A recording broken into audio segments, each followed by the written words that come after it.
ঠাকুরগাঁওয়ের রাজনীতিতে নতুন করে উত্তাপ ছড়িয়েছে। নিজ আসনেই চাপে পড়েছেন বিএনপি মহাসচিব মির্জা ফখরুল ইসলাম আলমগীর। এমন আলোচনা এখন সামাজিক যোগাযোগ মাধ্যম ও রাজনৈতিক মহলে। ঠাকুরগাঁও এক আসনের নির্বাচনী মাঠে জামায়াত প্রার্থী দেলোয়ার হোসেনের জনপ্রিয়তা দ্রুত বাড়ছে। বিশেষ করে হিন্দু সম্প্রদায়ের মধ্যেও তার গ্রহণযোগ্যতা চোখে পড়ার মতো। গ্রামগঞ্জ থেকে শহর বন্দর সব জায়গায় চষে বেড়াচ্ছেন ঠাকুরগাঁও ২ আসনের জামায়াত প্রার্থী দেলোয়ার হোসেন। নির্বাচনী প্রচারণায় তিনি কথা বলছেন সংস্কার ও পরিবর্তনের, বিশেষ করে তরুণদের সামনে রেখে সাজানো নানা পরিকল্পনা। তিনি বলছেন এই অঞ্চলকে এগিয়ে নিতে হলে নতুন প্রজন্মকে সঙ্গে নিয়েই এগোতে হবে। শুধু সংখ্যাগরিষ্ঠ নয়, সংখ্যালঘু সম্প্রদায়ের কাছেও তিনি তুলে ধরেছেন ন্যায় ও ইনসাফের বার্তা। তার বক্তব্যে বারবারই শোনা যাচ্ছে জামায়াত ইসলামী হিন্দুদের জন্য কোনো সমস্যা নয়, বরং তারা নিরাপদ ও স্বাধীনভাবে নিজেদের ধর্ম পালন করতে পারবে। এটাই হবে তার রাজনীতির অঙ্গীকার। দেলোয়ার হোসেন স্পষ্ট করে জানাচ্ছেন তিনি নির্বাচিত হলে ঠাকুরগাঁও ২ আসনের মানুষের জন্য বাস্তব উন্নয়নমূলক কাজ করবেন। তার প্রধান প্রতিশ্রুতির মধ্যে রয়েছে ঠাকুরগাঁও বিমানবন্দর চালু করা, এলাকায় একটি সরকারি হাসপাতাল স্থাপন করা এবং স্বাস্থ্য ও যোগাযোগ ব্যবস্থার উন্নয়ন। তিনি বলছেন দীর্ঘদিন ধরে অবহেলিত এই জনপদকে এগিয়ে নিতে হলে বড় পরিকল্পনা দরকার, আর সেই পরিকল্পনা বাস্তবায়নে তার সংগঠন মাঠে নেমে কাজ করবে। তিনি আরও বলেন তার রাজনীতির মূল লক্ষ্য শুধু ক্ষমতায় যাওয়া নয়, বরং সাধারণ মানুষের জীবনমান বদলানো, কর্মসংস্থান সৃষ্টি, তরুণদের জন্য সুযোগ তৈরি করা এবং সব ধর্ম ও শ্রেণীর মানুষের জন্য সমান অধিকার নিশ্চিত করাই তার অঙ্গীকার। দেলোয়ার হোসেনের মতে সবাইকে সঙ্গে নিয়ে চলতে পারলেই ঠাকুরগাঁওকে একটি শান্তিপূর্ণ, উন্নত ও সমৃদ্ধ অঞ্চলে পরিণত করা সম্ভব, আর সেখান থেকেই শুরু হবে প্রকৃত পরিবর্তনের যাত্রা। ঠাকুরগাঁও এক আসনটি দীর্ঘদিন ধরেই বিএনপি মহাসচিব মির্জা ফখরুল ইসলাম আলমগীরের শক্ত ঘাঁটি হিসেবে বিবেচিত হয়ে আসছে। তবে ৫ আগস্টের পর থেকে এই আসনের রাজনৈতিক সমীকরণে কিছু দৃশ্যমান পরিবর্তন লক্ষ্য করা যাচ্ছে। মাঠ পর্যায়ের জরিপ ও রাজনৈতিক পর্যবেক্ষকদের বক্তব্য অনুযায়ী নিজ নির্বাচনী এলাকাতেই এবার তিনি তুলনামূলকভাবে বেশি চ্যালেঞ্জের মুখে পড়তে পারেন, এমনটাই ধারণা করা হচ্ছে।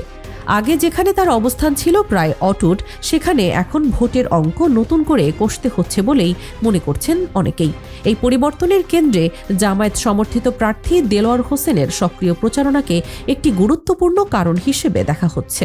তার কর্মসূচিতে যে জনসমাগম দেখা যাচ্ছে তা এই অঞ্চলের রাজনৈতিক চিত্রে নতুন মাত্রা যোগ করছে বলে মনে করছেন পর্যবেক্ষকরা। অন্যদিকে রাজনৈতিক বিশ্লেষকদের একাংশের মতে সাম্প্রতিক সময়ের কিছু বক্তব্য ও রাজনৈতিক অবস্থান নিয়ে মির্জা ফখরুল ইসলাম আলমগীরকে ঘিরে নানা আলোচনা তৈরি হয়েছে। ২৪-এর গণঅভ্যুত্থানের আগ পর্যন্ত তিনি একজন সমঝোতাপূর্ণ ও গ্রহণযোগ্য রাজনীতিবিদ হিসেবে পরিচিত ছিলেন, এমনটাই অনেকের মূল্যায়ন। তবে পরিবর্তিত বাস্তবতার সঙ্গে তাল মিলিয়ে চলার ক্ষেত্রে কিছু জায়গায় ঘাটতি দেখা যাচ্ছে বলেও মত দিচ্ছেন কেউ কেউ। বিশেষ করে ছাত্র জনতার সংস্কার ও জবাবদিহিমূলক রাজনৈতিক বন্দোবস্তের দাবির প্রেক্ষাপটে বিএনপির অবস্থান নিয়ে বিভিন্ন মহলে ভিন্ন ভিন্ন ব্যাখ্যা শোনা যাচ্ছে। এসব কারণেই পরিবর্তনমুখী তরুণ ভোটার ও সচেতন শ্রেণীর একটি অংশের মনোভাব বদলাচ্ছে, এমন ধারণাও করছেন পর্যবেক্ষকরা, যা ঠাকুরগাঁও এক আসনের নির্বাচনী সমীকরণে প্রভাব ফেলতে পারে বলে মনে করা হচ্ছে। দেলোয়ার হোসেনের জন্ম ঠাকুরগাঁও সদর উপজেলার সৈয়দপুর গ্রামে। তার শিক্ষা জীবনের শুরু বালাপাড়া উচ্চ বিদ্যালয়, এরপর ঠাকুরগাঁও সরকারি কলেজ থেকে উচ্চ মাধ্যমিক সম্পন্ন করেন এবং রাজশাহী বিশ্ববিদ্যালয় থেকে রসায়নে অনার্স ও মাস্টার্স ডিগ্রি অর্জন করেন। পরবর্তীতে বাংলাদেশ ইসলামিক ইউনিভার্সিটি ঢাকা থেকে এলএলবি ডিগ্রি নেন তিনি। শিক্ষাজীবনের পাশাপাশি ছাত্র রাজনীতিতে সক্রিয় হয়ে ওঠেন দেলোয়ার হোসেন এবং ছাত্র শিবিরের বিভিন্ন গুরুত্বপূর্ণ দায়িত্ব পালন করেন। ১৯৯৯ সালে ঠাকুরগাঁও সরকারি কলেজ শাখার সেক্রেটারি, ২০০৭ সালে রাজশাহী বিশ্ববিদ্যালয় শাখার সভাপতি এবং ২০১২-২০১৩ সেশনে ছাত্র শিবিরের কেন্দ্রীয় সভাপতির দায়িত্ব পালন করেন তিনি। জামায়াত ইসলামী সূত্রে জানা যায়, দলের নেতাকর্মীদের মধ্যে গ্রহণযোগ্যতা, সাংগঠনিক দক্ষতা এবং সাধারণ মানুষের সঙ্গে সুসম্পর্ক থাকার কারণে দেলোয়ার হোসেনকে ঠাকুরগাঁও এক আসনে দলের প্রার্থী হিসেবে মনোনয়ন দেওয়া হয়েছে। দলটির সমর্থকদের দাবি, দরিদ্র ও অসহায় মানুষের পাশে দাঁড়ানো এবং উন্নয়নমূলক কাজে আগ্রহী হওয়ায় এলাকায় তার একটি ইতিবাচক ভাবমূর্তি তৈরি হয়েছে। রাজনৈতিক জীবনে তিনি আওয়ামী লীগের রোষানলে পড়েছেন। বিশেষ করে ছাত্র শিবিরের কেন্দ্রীয় সভাপতি থাকাকালীন তাকে গ্রেফতার করে টানা 60 দিন রিমান্ডে রেখে শারীরিক ও মানসিক নির্যাতন করা হয় বলে অভিযোগ রয়েছে। তার সমর্থকদের মতে তার বিরুদ্ধে থাকা মামলাগুলো রাজনৈতিক উদ্দেশ্য প্রণোদিত এবং নির্যাতিত নেতা হিসেবেই তিনি এলাকায় ব্যাপক সমর্থন পাচ্ছেন। সাংগঠনিক দক্ষতা, জনসেবামূলক মনোভাব এবং উন্নয়ন ভাবনাই তাকে ঠাকুরগাঁও 1 আসনে জামায়াতের শক্তিশালী প্রার্থী হিসেবে এগিয়ে রেখেছে বলে তারা মনে করেন। সব মিলিয়ে ঠাকুরগাঁওয়ের রাজনীতিতে এবার যে দৃশ্যমান পরিবর্তনের হাওয়া বইছে তা আর অস্বীকার করার সুযোগ নেই। একদিকে দীর্ঘদিনের প্রভাবশালী নেতা মির্জা ফখরুল ইসলাম আলমগীরকে ঘিরে তৈরি হয়েছে নতুন নতুন প্রশ্ন ও চ্যালেঞ্জ। অন্যদিকে জামায়াত সমর্থিত প্রার্থী দেলোয়ার হোসেন ক্রমেই উঠে আসছেন আলোচনার কেন্দ্রবিন্দুতে। মাঠের বাস্তবতা, জনসমাগমের চিত্র এবং তরুণ ও পরিবর্তনমুখী ভোটারদের মনোভাব ইঙ্গিত দিচ্ছে এই আসনে লড়াই আর একতরফা নেই।